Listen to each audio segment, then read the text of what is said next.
Kansas City postcards from the 1890s show an idyllic time. Yet two Stanford University graduates, Clinton Burns and Robert McDonnell, saw opportunity below the surface. Growing Midwest towns needed clean water and reliable power, a perfect opportunity for young, ambitious engineers.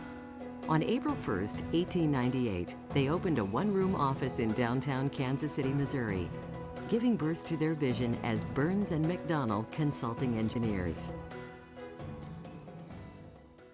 Well, they found in analyzing, 300 or 400 communities above about 4,000 or 5,000 people, that around the Kansas City area within an overnight train ride, that there were twice as many communities that didn't have water, sewers, or electricity than any other place that they studied. These 30 other metropolitan areas they studied in the United States. So they folded up their material and went down to the railroad station and got on the train to Kansas City. By locating in a place where it was an overnight train ride, you could do a full day's work in Kansas City in your office, get on the train that evening, get off the train the next morning and do a full day's work with the client, and then get back on the train and come back without losing a day's work. So it was a very important factor in the economics of where you located. Today, the importance of clean water is obvious, but in 1898, it was a hard sell. Undaunted, Misters McDonnell and Burns believed pure water was a mission, a calling. Robert McDonnell was persuasive and a terrific engineer. Clinton Burns delivered efficient, pragmatic designs.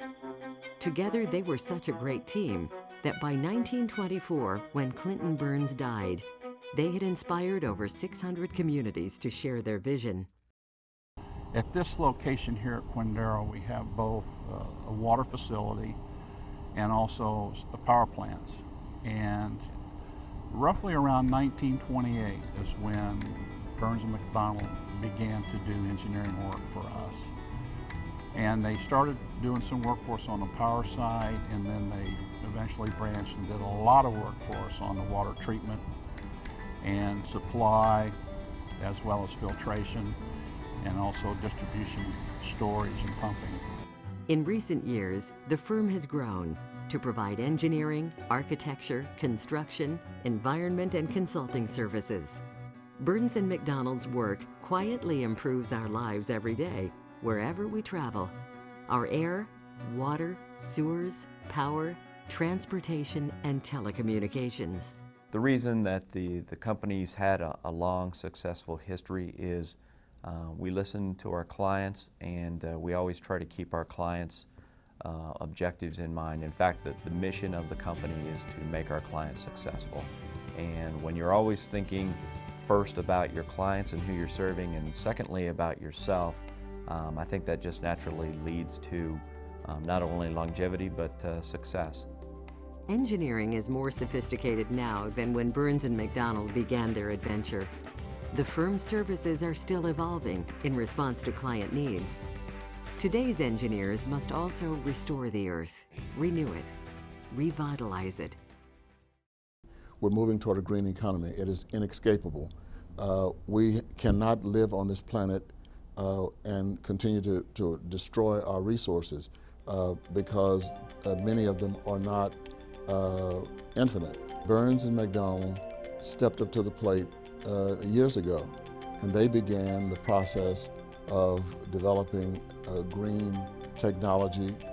They began to build green in terms of their leads, construction, planning, and even out at their own building, they constructed bioretention centers. 1985 was a milestone in Burns and McDonnell's success story, when employees purchased their company and became its owners. The firm's culture was reborn, reconnecting with roots first planted by entrepreneurial founders. Burns and McDonnell's employee-owner culture drives everything it touches. Clients are viewed as partners whose problems are the firm's problems. And investing in communities where employees live is an imperative. Burns McDonnell is passionate about our work in the community because it's one of the pillars of our culture. The goal of the Burns McDonnell Foundation is to be as impactful as we can, and we'll do that through a myriad of ways. In the past 2 years, we've launched the Burns McDonnell Engineerium at Science City, which gives children ages K through 12 the opportunity to come into Science City, engage in the Engineerium, and get some engineering construction experience. The second grant program we launched is called Learn Green, Live Green, and we were able to build outdoor rain garden classrooms, a community garden, and also a greenhouse, so they're able to sustain this program long term. And then thirdly, we launched our largest foundation gift to date, which was a $1 million gift to the University of Kansas Hospital Cancer Institution. That was exciting, that was fun. And I think moving forward, you'll see various different initiatives, larger grant programs, coupled with channeling what our employees are passionate about and engaging more on a grassroots perspective in the community. Commitment is key for Burns & McDonnell's employee owners. Commitment to clients, commitment to a safe, sustainable world, commitment to their Kansas City headquarters. Burns & McDonnell engineers provide the world's citizens with health, comfort, and infrastructure, much as their founders did over 100 years ago. You take people who 100 years ago had a vision and they followed through on the vision. They worked to bring the vision into reality. And every castle on land was once a castle in the sky. And they saw this castle, and then they went out and they created it. Tonight, we salute Junior Achievement's 2010 Business Hall of Fame laureates, Clinton S. Burns and Robert E. McDonnell.